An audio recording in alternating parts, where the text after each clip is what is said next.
வணக்கம். செல்வகுமாரின் விவசாயிகளுக்கான வானிலை முன்னறிவிப்பு. அறுவடை, விதைப்பு, பூச்சி விரட்டி அடித்தல், அதாவது பூச்சி கட்டுப்பாடு தடுப்பு நடவடிக்கைகள், மேலும் உலர்த்துதல், பல்வேறு விவசாய பணிகள் குறித்த ஆய்வறிக்கை. அதிகாரப்பூர்வ வானிலை அறிக்கைக்கு இந்திய வானிலை ஆராய்ச்சித்துறை அறிக்கையை பார்க்கவும். 2025 டிசம்பர் 13 சனிக்கிழமை அதிகாலை ஆய்வறிக்கை. முதலில்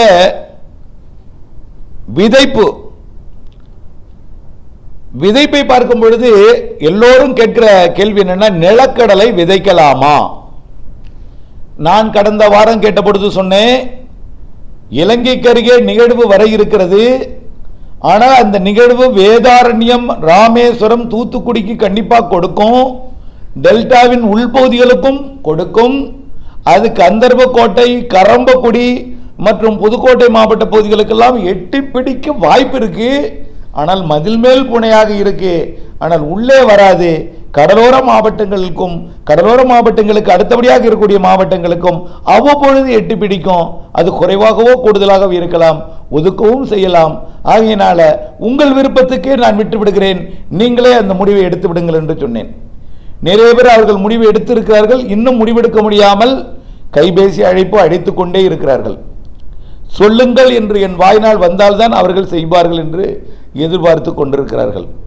இருந்தாலும் உங்கள் முடிவுக்கு நான் இப்பொழுதும் விட்டு விடுகிறேன். இருந்த பொழுதிலும் ஒரு வாய்ப்பு அமைகிறது, நல்ல ஒரு வார இடைவெளி கிடைக்கிறது. அதற்கு பிறகு மழையும் கூடுதலாக இருக்கிறது. விதைப்பு செய்த அந்த ஒரு நிலக்கடலை முளைத்த பிறகு அந்த முளைப்பு மூழ்கும் அளவிற்கெல்லாம் மழை தெரிகிறது. அதையும் நான் அறிவிக்கிறேன். அந்த முளைத்து 2 அளவு வர்றதுக்குள்ளார கொஞ்சம் நிறைய மழைப்பொழிவு கொடுக்கவும் வாய்ப்பு இருக்கு. நல்லா புரிஞ்சுக்குங்க. அது ஒரு வளர்ந்து ஒரு வேர் விட்ட பிறகு கூட பிரச்சனை இல்லை. ஆனால் முளைத்த பிறகு கொஞ்சம் மூழ்கடிக்கும் மழை கிறிஸ்துமஸுக்கு பிறகும் தெரிகிறது. அதை நான் ஒட்டுமொத்தமாக இல்லை என்று சொல்லிவிட முடியாது. ஆனால் இடைவெளி இருக்கிறது, முளைப்புக்கு பாதிப்பு இருக்காது. முளைப்பு வந்த பிறகு 2-3 இலை வந்த பிறகு அதுல மழை பொழிவிற்கு, அந்த வயலில் நீர் தேங்கும் அளவிற்கு மழை பொழிவு இருக்கிறது. அதுல மாற்றம் இல்லை. அது எல்லா மாவட்டங்களுக்கும் இருக்குது. குறைந்தபட்சம் அந்த வயலில் நீர் தேங்கும் அளவிற்கு மழை இருக்கு. அதிகபட்சமாக குளங்களை நிரப்பும் மழையும் ஏரிகளை நிரப்பும் மழை கூட இருக்கிறது சில மாவட்டங்கள்ல. குறிப்பாக இலங்கை மற்றும் தென் தமிழ்நாடு நிறைய மழை இருக்கு. சரி, எப்படியோ எங்களுக்கு இப்போ பட்டம், இந்த பட்டத்தை விட்டுவிட்டால் எங்களுக்கு பட்டம் அமையாது. இந்த நேரத்தில் நாங்கள் விதைத்தால்தான் நிலக்கடலை உற்பத்தி எல்லாமே சரியாக இருக்கும்.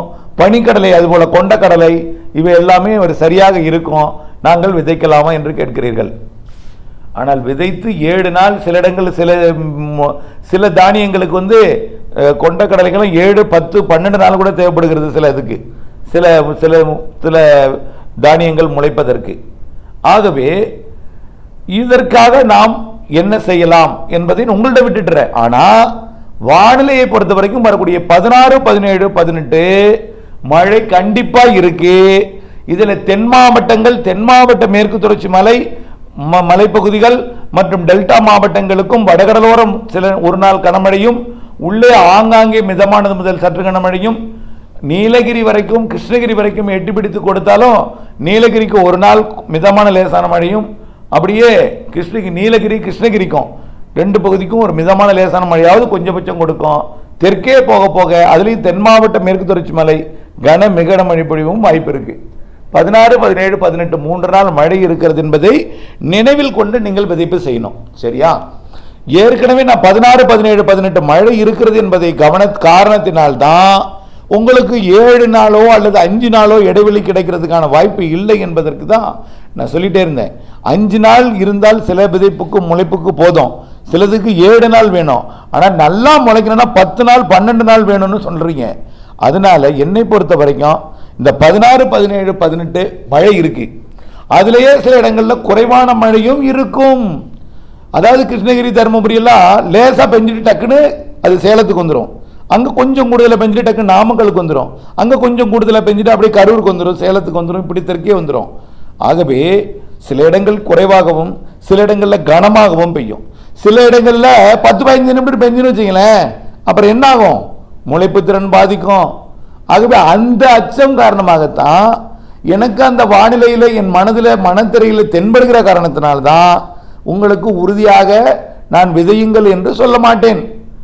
ஆனால் வரக்கூடிய 16, 17, 18 மட்டும் ஒதுக்கிட்டு அதற்கு பிறகு உங்களுக்கு விதைப்பதற்கு நீங்கள் தயாராக வச்சிருந்தீங்கன்னா விதைக்கலாம். ஆனால் அந்த 16, 17, 18 மழையே உங்கள் வயலில் தண்ணி சில இடத்துல தேங்கியிருந்தாலும் சில இடங்களில் அதிகமான ஈரத்தன்மை இருந்தால் நிலக்கடலை உழுது விதைக்க முடியாத அளவிற்கும் சதவலாக இருக்கும். கொஞ்சம் தண்ணி கொலன்னு சில இடத்துல இருக்கும், சில இடங்களில் ஈரம் இல்லாத இடங்களுக்கு ஈரம் கிடைக்கும். அதுக்கு உங்களுடைய நிலத்தின் தன்மை ஊரை பொறுத்து இடத்துக்கு இடம் மாறும். புரியுதுங்களா? இப்போ கிருஷ்ணகிரிக்கு லேசான மழை பெஞ்சாலே போதும், அவர்களுக்கு நிலக்கடலை விதைப்புக்கு உழுவதற்கு தண்ணீர் வேண்டும் என்று சிலர் கேட்கிறார்கள். சிலர் ஏற்கனவே பெய்த மழை இன்னும் காயவில்லை, காய்ந்தால்தான் விதைக்கலாம், காய்ச்சலுக்கு ஒரு வாரம் வெயில் அடிக்குமா என்று கேட்கிறீர்கள்.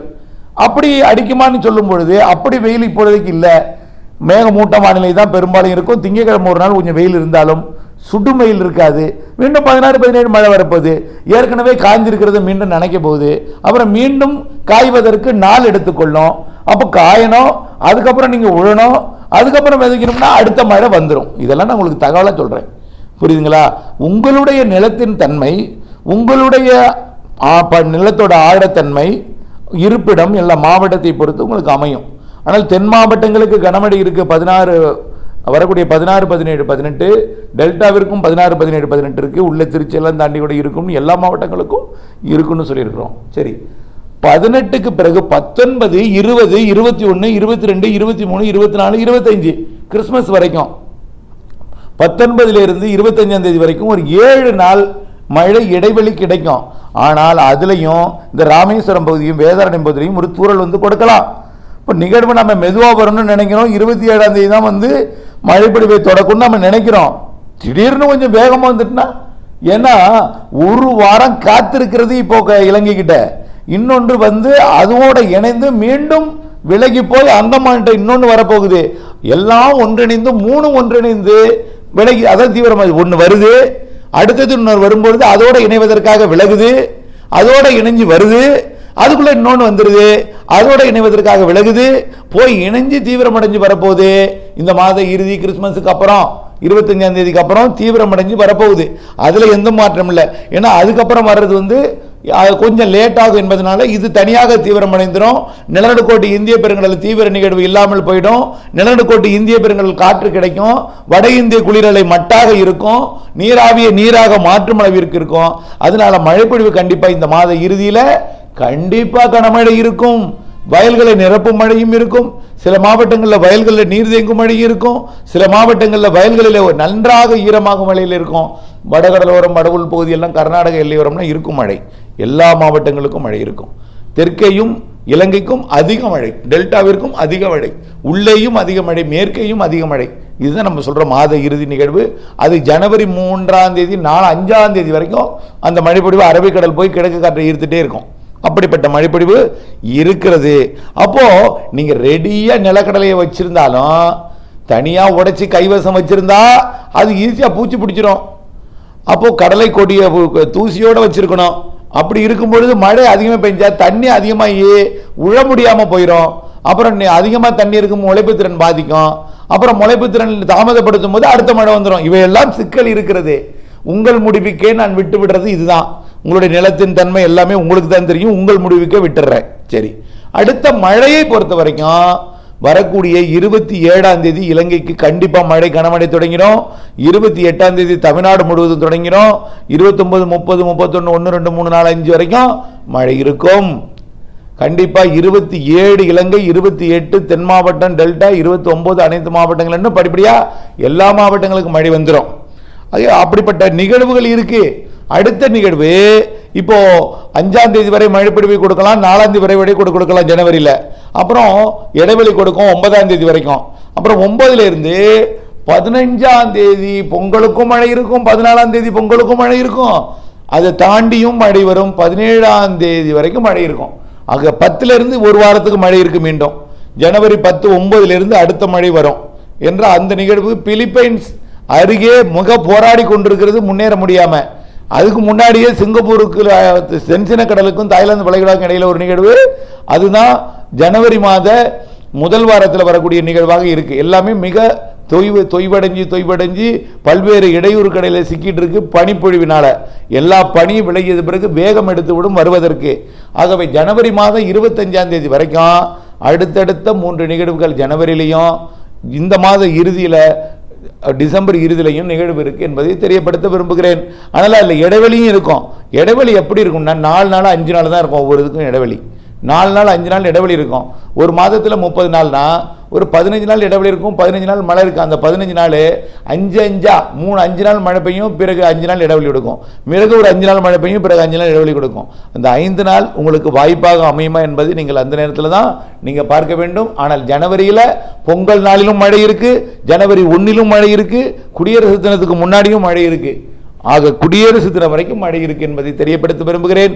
பனி விலகி மீண்டும் ஒரு மழைக்காலம் இருக்கிறது என்பதையும் தெரியப்படுத்த விரும்புகிறேன். பொறுத்திருந்து பாருங்கள், நம்பாதவர்கள் பொறுத்திருந்து பாருங்கள் என்று அன்போடு கேட்டுக்கொள்கிறேன். அடுத்தபடியாக அறுவடை கோயம்புத்தூர் மற்றும் திருப்பூர், ஈரோடு மற்றும் திண்டுக்கல், கரூர் போன்ற மாவட்டங்களில் மக்காச்சோள அறுவடை நடைபெற்று கொண்டிருக்கு. ஏற்கனவே போராடி விதைத்து முளைத்து அதுவே 100 நாள் ஆகிட்டு இப்போ மழை கிடைக்குமான்னு பார்த்து விதைத்து அந்த மக்காச்சோளம் தற்பொழுது கடும் போராட்டத்துக்கு இருக்க அறுவடைக்கு வந்திருக்கு. சில இடங்களில் கருகியும் போயிடுச்சு, சில இடங்களில் ஓலை விளைந்திருக்கு, சில இடங்களில் நல்ல விளைச்சலும் கிடைச்சிருக்கு. இப்போ மக்காச்சோள அறுவடை வந்திருக்கு. இந்த மக்காச்சோள அறுவடை முக்கியமாக நீங்கள் எதுக்காக மக்காச்சோளம்னா மாட்டுக்கு தீவனமாக பயன்படுத்துறதுக்கு அந்த மக்காச்சோளை தட்டையை பயன்படுத்துறீங்க.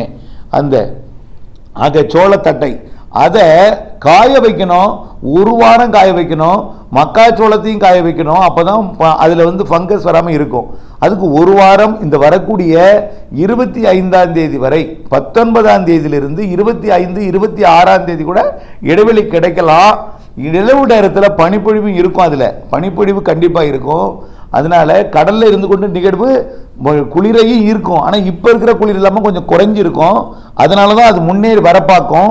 அதனால கொஞ்சம் குளிரும் பனியும் இருக்கும், பெருசாக இருக்காது இப்போ இருக்கிற மாதிரி. அதனால அறுவடையை நீங்கள் செய்யலாம். ஆனால் இந்த 16, 17, 18 விட்டுட்டு 19லிருந்து அறுவடையை வேகமாக முடித்து 26க்குள் நீங்கள் எல்லாம் பத்திரப்படுத்த வேண்டும் என்பதுதான் நம்முடைய தகவல். புரியுதுங்களா? 26க்குள் பத்திரப்படுத்தணும், 26க்குள் பத்திரப்படுத்தணும். அதுக்கப்புறம் மழை இருக்கு, ரைட்டா? அடுத்தபடியாக எல்லா பத்திரப்படுத்தலுக்கும் இதே தான், எல்லா தானியங்கள் அறுவடைக்குமே இப்படித்தான் தகவல். அடுத்தபடியாக பூச்சி விரட்டி அடித்தல். இன்றிலிருந்து நீங்கள் பூச்சி விரட்டி அடிக்கலாம். வேதாரண்யம், ராமேஸ்வரம் பகுதியில் இன்னைக்கு ஒரு நாள் தூரல் இருக்கும். இதை விட்டுட்டா அப்புறம் விலகி இருக்கும் திங்கட்கிழமை வரைக்கும். செவ்வாய்க்கிழமை 16ஆம் தேதி மழை வந்துடும். இருக்கக்கூடிய இந்த நாளை, இன்றைக்கு சனி, நாளை ஞாயிறு, திங்கள், இந்த 3 நாளையும் உங்களுக்கு பூச்சி விரட்டி அடித்தலுக்கு பயன்படுத்தி கொள்ளுங்க. பிறகு செவ்வாய், புதன், வியாழன் மழை வந்துடும். இப்போ மப்பும் அந்தரமாகவும் இருக்கக்கூடிய இந்த வானிலை பூச்சி தாக்குதல் அதிகமாக ஏற்பட்டிருக்கு. பூச்சி விரட்டி அடிக்க வேண்டிய கட்டாயத்தில் நீங்கள் இருக்கீங்க. இந்த சனி, ஞாயிறு, திங்களை பயன்படுத்திக்கிங்க. அதுக்கப்புறம் செவ்வாய்க்கிழமை மழை வந்துடும். 16ஆம் தேதி 16, 17 மழை இருக்கும். 18க்கு மேலே நீங்கள் பூச்சி விரட்டி அடிக்கலாம், 25 வரைக்கும். ஆனால் வானிலை அறிக்கையோட இணைந்து இருந்து வானிலை இருந்தால் நீங்கள் பூச்சி விரட்டலாம் அடிக்கணும். மேகம், தூறல் இதெல்லாம் இருக்கும். அப்டேட்ஸ் பார்த்து விவசாயம் செய்வதால் காலத்தின் கட்டாயம். அப்டேட்ஸ் பார்க்கப்படுவதில்லை. புயல் வந்தால் பார்க்குறீங்க. இப்போ இது சொல்கிறது கூட உங்களுக்கு தெரியாது. கவலை இல்லாமல் விவசாயம் பண்ணுவீங்க, நஷ்டம் ஏற்படுத்திக்குவீங்க. அப்டேட்ஸ் பார்த்து விவசாயம் செய்வதால் காலத்தின் கட்டாயம் என்பதை உணர்ந்து இதை பிறருக்கும் ஃபார்வர்ட் செய்து இந்த வாய்ப்பை பயன்படுத்திக் கொள்ள அன்போடு கேட்டுக்கொள்கிறேன். முன்னெச்சரிக்கை தேவை. மாத இறுதி மழை, ஜனவரி 2, 3 நிகழ்வுகள், நல்ல மழை, நிறைய மழை, பொங்கலுக்கும் மழை. இணைந்தே இருங்கள் அப்டேட்ஸுடன். நன்றி.